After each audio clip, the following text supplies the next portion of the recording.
Hi, Terry here from lowvision.co.uk. I just thought I'd share a few things with you today because I did a first for me. This morning, my bus pass arrived, my blind and disabled bus pass. So I thought I would give that a go. I haven't used a bus for years and years and years. And to be quite honest with you, it's quite daunting even thinking about it. So I rang the Metro up anyway and said to them, I'm really sorry about the stupid questions, but I've received my pass and I'm not really sure how to use it or what to do with it or what it actually means for me. And they were great. They just said, that there's no stupid questions, so fire away. They explained what to do. And said I just needed to scan it at the ticket machine on the bus. Well, I didn't even know they had a ticket scanning machine on a bus. I think the last time I went on a bus, they still had conductors. So I said, where do I find the scanner? And they were brilliant. They said it'll be just at the side of the driver. Pop your card on the scanner, and then the driver will tell you to take a seat, and that's it. They really were superb. Um, so I decided to get a taxi up to the hospital because I wanted to make sure that I was there on time. Um, Dean gave me the bus numbers to get back from the interchange, but didn't know the bus numbers to get from the hospital to the interchange. So I got the taxi to the hospital, got there absolutely fine. I checked in at reception absolutely fine on the diabetic unit, and I know them all on there. They're great. Um, got my weighing done, my blood pressure, all that kind of thing, and then sat down to wait. And as I was doing so, I was just chatting to my diabetes nurse specialist, Sandra. Hey, Sandra, on Facebook. And I asked her about the buses, whether all of them from the hospital go into the interchange. And she said to ask Donna, so of course I did.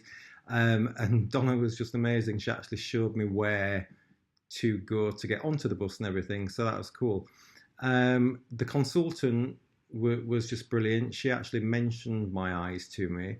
Um, and it was really nice that she was going through everything and telling me about all the sports that's available.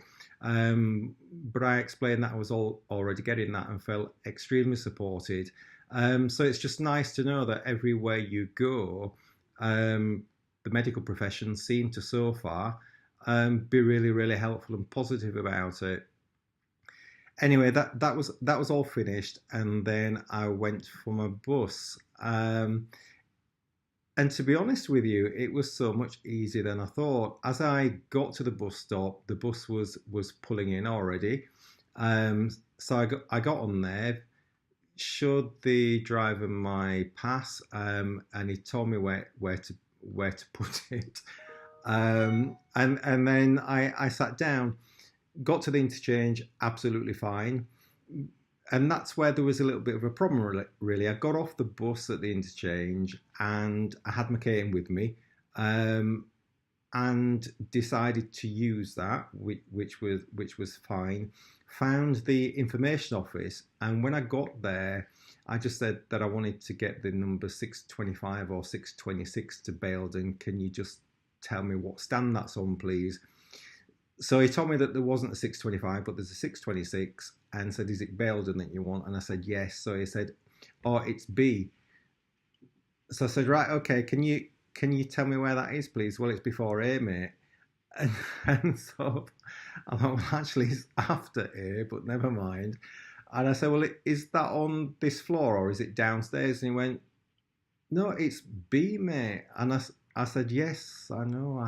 I heard you say it's B. And he said, well, it's over there. So I said, right, okay, thank you very much. And as I was walking away, there was a West Yorkshire police man there, and he just said to me, "Do you want some help?" So that was amazing. So I said, "Yeah, that'd be great, thank you." So I sort of just took his arm so that I could walk safely without having to use my cane. And he was chatting away with me, just saying that he can't believe that he was just not prepared to give me any help at all. And I'm glad that he was there to listen, really. because that was quite disappointing. But anyway, he was great. We were chatting all the way, and then he took me to the right stand. I sat down on some chairs there, and he told me that it was going to be another 15 minutes to check the board.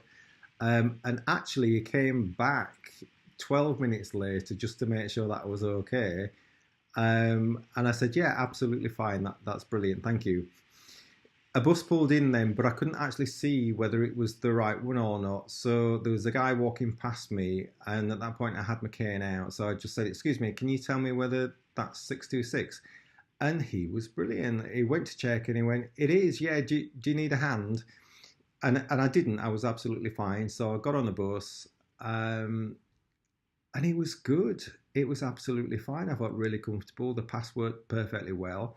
Nobody really batted an eyelid until I sat down, and I thought, you know what, I've done really well. I'll have a drink. And there was this lady at the side of me, so I got the drink out of my bag, opened it, and of course, because of all the walking and everything I've been doing, it was sparkling water. So when I opened it, it went absolutely everywhere. So I got soaked, and so did she. But before I really had a chance to say sorry, she just sort of oomphed, stood up, and walked to another seat. But I did say sorry, but she didn't really listen. And then I was on my phone on Facebook, and there were these two kids at the side, and sort of I have got vision and I can see okay, not brilliantly, but I can see okay. As long as there's light, I'm reasonably all right. And they were kind of like whispering and pointing and saying that he's on his phone, and look at him. Um, but my phone, I have to hold really, really close. So to see my phone or anything, I have it up to my face, and that just made me realise that people probably think that if you've got a white cane, that you are totally, totally blind, and it's just not true. But anyway, that was that. I asked the guy if on the bus driver, if he would tell me when I got to where I needed to be, and he said no problems. Didn't actually go where I needed to be, but it went somewhere close. So that was fine, and that's it really. It was just so much easier than I thought, and kind of. I'm glad that I decided to do it because I was panicking about it, and it's now empowered me to not worry so much about going somewhere else on my own. I think if Dean had been available to take me in the car, then I would have absolutely gone with the car, and I would have just pushed the bus out of my mind. So it's quite good actually that you're forced into these situations because it makes you do it and it makes you tackle it. And I have to say, it was nowhere near as daunting as I thought it would be. And in general, people were absolutely brilliant. So that's all I wanted to say, really. My first bus ride, and it was great. So thanks to Sandra, and thanks to Donna at the Bradford Royal Infirmary. You were amazing, and I couldn't have done it without your help. But thank you very much. And I hope everybody's had a good day, and I will post shortly with whatever happens next. Take care. Bye.